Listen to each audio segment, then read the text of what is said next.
It's Matt Webley here. Hope you're doing all right. So in this video I want to talk to you about finding profitable SaaS niches and how it's not hard. Here's a beginner's step-by-step guide to doing so. Right, so before we start, SaaS is software as a service. It's subscription-based software that people pay monthly for. Oftentimes it's B2B, so business to business, because oftentimes businesses have money and invest money to run their businesses, so they don't mind buying your SaaS. But anyway, so how do we find a profitable niche and what is the key to doing so? It's easier than you think, right? And I've got a little bit of a formula for it. I've not got it written down in front of me. I'm riffing for this video, but essentially, you first off start off by exploring your interests, expertise, skill sets, talents, experience, things that you actually know about. That's the best place to start. Or things that you're interested in. Maybe things that you're passionate about, but I would avoid passion being the main driver. This is not, building a business is not a passion project. It can be, but it shouldn't be. A business is there to serve customers, to solve problems, to make profit. That's what a business is for. And there's nothing shameful about that, right? That's a business, right? Some business makes this glass. Do you think they're passionate about glass? Some business made the screw that is in the tripod that you're sat on right now. Do you think they're passionate about screws? No. They're profitable businesses. They've found a problem and they've found a way to solve that problem profitably. Somebody needs a screw. That person pays 1 cent to make the screw and sells it for 1.2 cents or whatever the prices are. I don't know what they are. Or they make it for 1 cent, sell it for 5 cents. I don't know. But that's all business is. It's finding problems, pain points, and solving those problems for people so that the value they put on the solution of that problem is more than the value they put on that money that they're willing to exchange for it. Hopefully that's simplified it for you, but I'll kind of break it down a little bit more. Pain is here. Your solution solves that pain entirely, so that pain goes away. What will somebody pay to solve that problem? If the price of solving the problem is here, maybe it's too expensive. Maybe they'll suffer the pain. But if the pain is this high and the price is here, reasonable, and definitely solves that pain, that price is it definitely, the solution that you pay for with that price solves that problem, then that's an easy and fair exchange of value. So that's what we're looking to do. We're looking to find problems or pain points in people's businesses or in people's lives that we can automate away, so we can build software that either saves them time, saves them money, makes them money, saves them some admin headache, makes things easier, makes things faster. If you can solve that problem for somebody, then and that problem is painful enough that it's worth more to solve than the price you charge, people will pay you for it, and they'll pay you every month. That's just how it works. Now, you might think of that and think, oh, well, that's like, I don't know. I don't know what you might think about it. But the key to that is not to be too broad, right? The more niched down a problem is, typically, as long as it's painful enough, the more somebody will pay for it. So oftentimes you'll find these micro niches. In fact, I see this with students all the time. They start off building a software as a service in a micro niche that's very tightly focused on one particular ICP or customer avatar, one particular ideal customer profile, that person, and this software solves that particular problem for that particular person really well. And that's what they focus on. And then they think, oh, I'll charge $9 a month. No. When you're building a super specific micro niched down SaaS that solves a problem for one particular kind of person, usually that means you can charge more. because in that micro niche you've got less competition, and all right, let's say I'm a business owner. I build sheds for a living, wooden sheds, and I need a CRM to manage my customers' details. I need this and I need that. And I need some way of contacting them, and maybe I cobble all these things together to run my business, to manage customers, manage suppliers, manage my team that go and fit the sheds, and I cobble these things together. And we've all been there as business owners. You'll use a Google Sheet for this, you'll use Apple Notes for that, you'll use Calendly here, and you'll use this other thing here, and you cobble it all together and it kind of works. But because you're in a shed selling niche, there's no solution for shed selling. Now imagine, and this is a terrible example because shed selling is probably not a great, it's not a good example, but because I'm in the shed selling in the UK niche, I have to cobble all these things together to run my business. Now, if you identify there's a lot of shed sellers in the UK that all have the same problem, and they all have to cobble this together and that together, and it kind of works, and they kind of make it work, but it's not the best. They kind of fudge it together and just get by, and you build some specific for shed sellers in the UK software as a service that perfectly and easily and quickly and relatively cheaply solves all of the pains that they cobble all this stuff together to make it work, and your one piece of software replaces all those little things. I'm not saying they have to be massive things, they're just super specifically niche targeted for that one particular customer avatar. Now that person, you've created a blue ocean, right? So there's red oceans and blue oceans. Blue ocean it's wide open, you've got very little or no competition. A red ocean is the sharks swimming everywhere, eating everything that's going. It's tough to make progress. Now, because you've chosen that micro niche, you're essentially in a niche of 1 or 2 or 3 or 4 or 5, but maybe even 1. Now, all of a sudden, you don't have to charge $9 a month. In fact, $9 a month all of a sudden doesn't work because you're so micro niched down. You need that your market isn't millions of people. Your market is maybe, let's say, shed seller is a terrible example, but let's say there's 2,000 shed selling companies in the UK. It's probably more than that, to be fair. It might be 5,000, but let's say there's 5,000 shed selling companies in the UK. Well, you're not going to get all 5,000 of them because some people aren't going to use any systems. Some people are going to be happy with the systems and cobble together. Some people are just going to be like, I don't know what to do. They don't have a system. So you're not going to get all 5,000 shed sellers in the UK. But if you can get 500 of them, well, 500 of them is a real business if you're charging $50 a month, which you can charge because you micro niched down. I always use the example of my old window cleaner in the UK used some software called squeegee.com. Squeegee or something like that. It's not spelled squeegee exactly, but squeegee's the thing that you wash a window with, if you're a window cleaner, which is an awesome name for a window cleaning SaaS, but it's squeegee.com, and it's built specifically for window cleaners. Think how many window cleaners there are up and down the country when there's small businesses. Now, those small businesses are all going to have the exact same problems. If you're a window cleaner in the UK, yeah, you might be a commercial window cleaner that does business windows, or you might be like a residential or domestic window cleaner that does homes. So there might be two sides to that business, but essentially, there's going to be tons of people that do that. Small one-man bands, two-man bands, three-man bands, but usually one-man bands. Now, they're not going to doing admin. They are a window cleaner. They're managing their client base, keeping them happy, doing the actual windows themselves.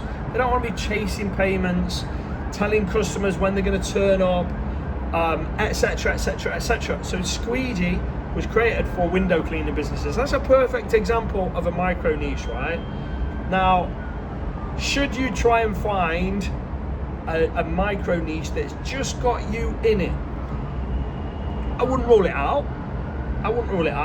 I've got some clients, I'm thinking of one that I think he'll share his journey on the channel at some point in the near future, that's built something for the specific type of small business owner that he is, right? In this case, I don't think I'm giving anything away here. Musicians. So he's a musician, a professional musician. He's a saxophonist. And he's built some software to help musicians manage their business. And it's actually really good. And he's used AI and AI agents to build it, no code, done it all from scratch himself on my mentorship program with my guidance, but he's built this thing entirely on his own. And I'm super proud of him. It's an awesome thing. And it's a micro niche, right? So it just serves that one customer avatar. It could be DJs, but it's musicians, DJs, that kind of thing. So think of all the musicians and stuff. You've got wedding singers, you've got like mobile disco DJs, you've got people like him that is a saxophonist, you've got lots of very small business owners. So just like the window cleaning niche, whereby you've got one-man bands usually, or two-man, three-man bands that are window cleaning companies, and they've built some specific SaaS for them. My client, student, mentor, mentee has built it for his specific business that he's in. He's a musician, so he's built it specifically for musicians, which I think he thinks that's risky, but I think that's awesome. And I think that he thinks because there's no competition in the space, that's going to make it a little bit more difficult for him to get traction, because he's got to educate people. But at the same time, it's a blue ocean.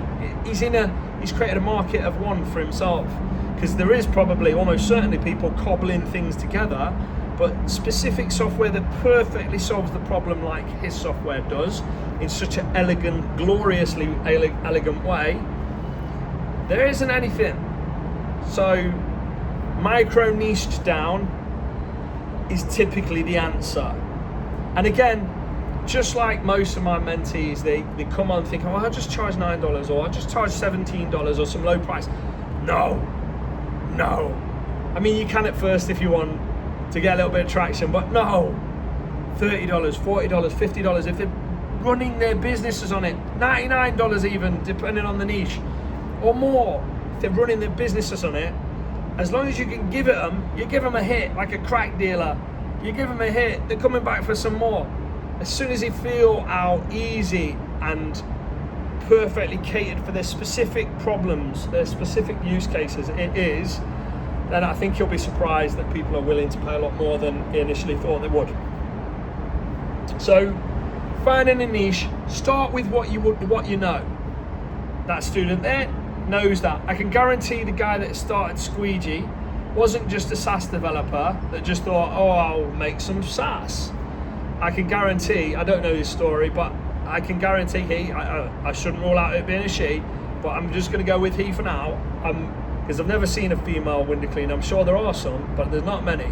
But somebody, man, female, I don't know, 2025, somebody somewhere was probably a window cleaner and thought, oh, this could be done better. And maybe they paid developers, I don't know. But they built some software for that micro niche, and from what I can tell, they've got a lot of traction. I don't know how much money they're making, but I think you'd be surprised how much money you can make in software as a service, because it's very easy to scale it. You can service 500 or 1,000 customers just as easy as you could service 50 or 100 customers. It just is the way it is.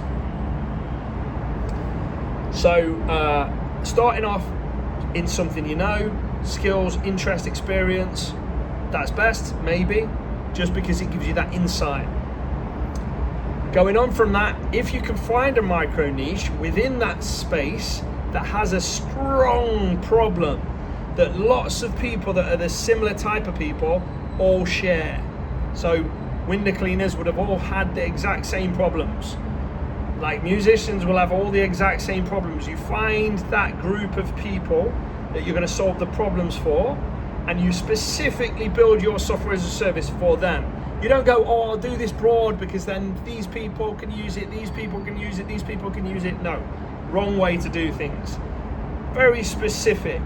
More specific, the better.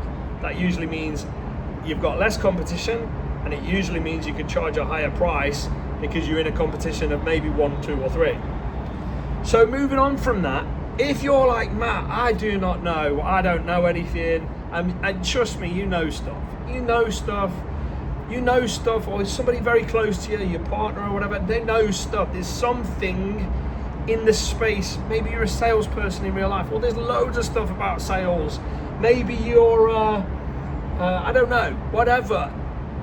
You can solve problems for people that are similar to you, that you understand because you've spent some time in that space, acquiring skills, experience, knowledge, whatever. Failing all that.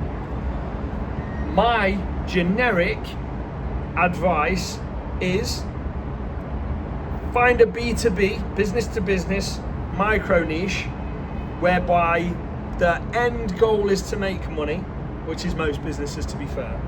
Even charities and stuff, they ain't even trying to make money, but I would skip the consumer market, leave that for down the line. You can make money in the consumer market, but maybe that's better off as an app, a mobile app or something like that. Find a business to business micro niche. Maybe you don't know anything about it. Just add yourself to Facebook groups, Discord servers, school communities. Just add yourself. See what they're all talking about.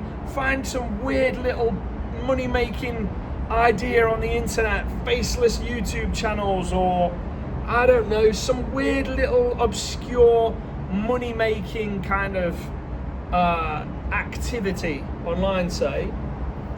I'd go into those communities and I'd find out what softwares they're already using or what problems keep coming up in the discussions, right?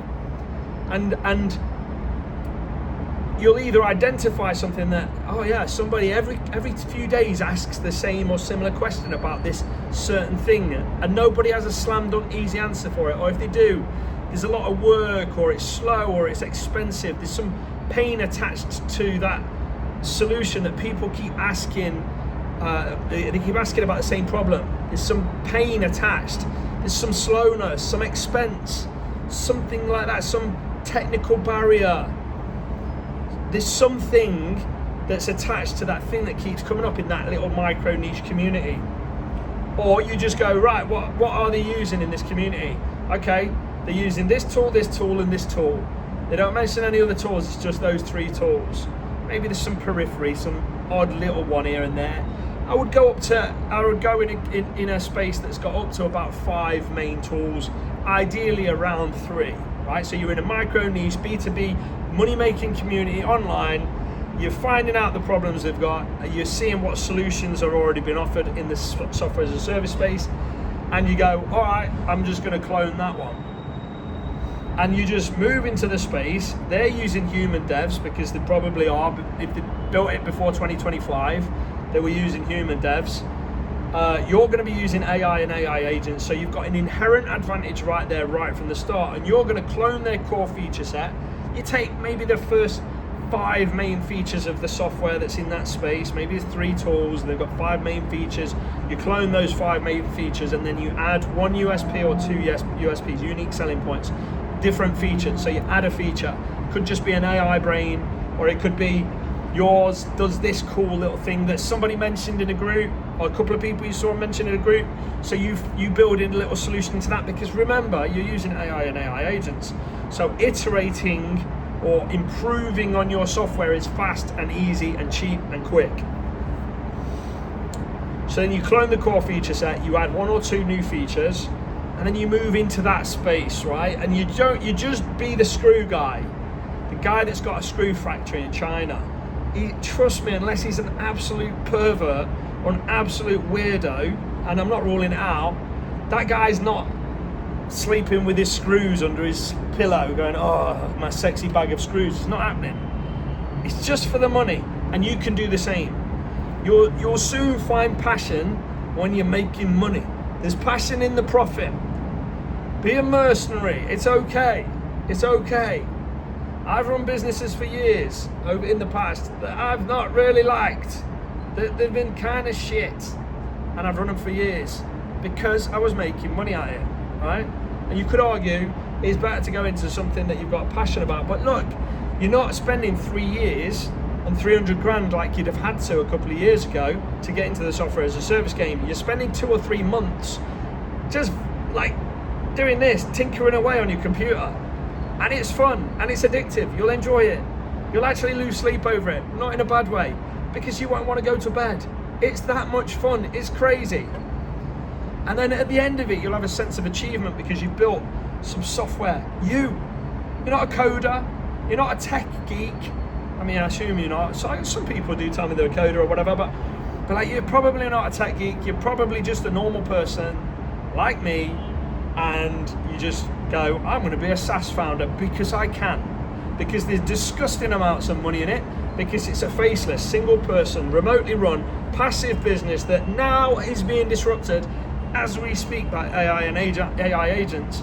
Because before you needed human devs and deep pockets, there was a high technical barrier, and then you still needed a skill set in sales and marketing to make it work after you'd spent all your money and years of your life. Now you're going to spend 2 weeks, 2 months, maybe 3 months, tinkering about on your computer, being a pixel pirate, making it perfect, and you're going to feel a sense of achievement at the end of it. Even if you don't ever get any customers on it, you're going to get to the end and go, I built that. And you're going to be really impressed with yourself. And when you show people what you've built and they see it, they're going to look at you with disbelief. They're going to be like, in fact, I've got a student, my mentee James, some of his friends, he was saying, like, they were like, no, how did you do this? And like they just, is it white label? Like, how have you done it? They were blown away by it. Because they just don't get it, because the vast majority of people don't even know this exists right now. 99.9% of people don't know you can use AI and AI SaaS to build software as a service. I've done over $12 million in software as a service. I'm doing 6 figures every single month in software as a service. I do 3 hours of calls per month for that. I've not worked in it properly for years. I'm not saying that like I'm proud. Like all my businesses that I've ever done in my life, if I'd have kept my foot on the gas and kept pushing, I'd be 100 millionaire by now. But I have had a preference for lifestyle businesses whereby I get comfortable, gift and a curse maybe, and then I take my foot off the gas. But it's nice when you can earn 100 grand a year or 100 grand a month and not have to do anything for it. That's a nice situation to be in. And whilst I can't promise you a penny, if you only made $1,000 a month in a software as a service business, I would say, yeah, it was a bump. And that's not like judging you or dissing you. I'd say, yeah, it didn't work out. Because $1,000 a month is so achievable. It's disgusting. If only you knew the profit in this space. Like I've shared a few times, Calendly, I think maybe 2024, I might be making these figures up, ignore them, take them with a pinch of salt, Google it if you want, but Calendly, a simple calendar booking app. It's a calendar on a web page. It's not even that good. You choose a time and date and it books you on a calendar.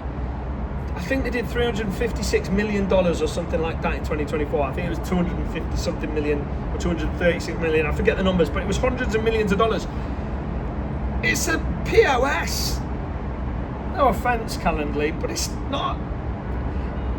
You're not landing rockets on autopilot, are you, Calendly?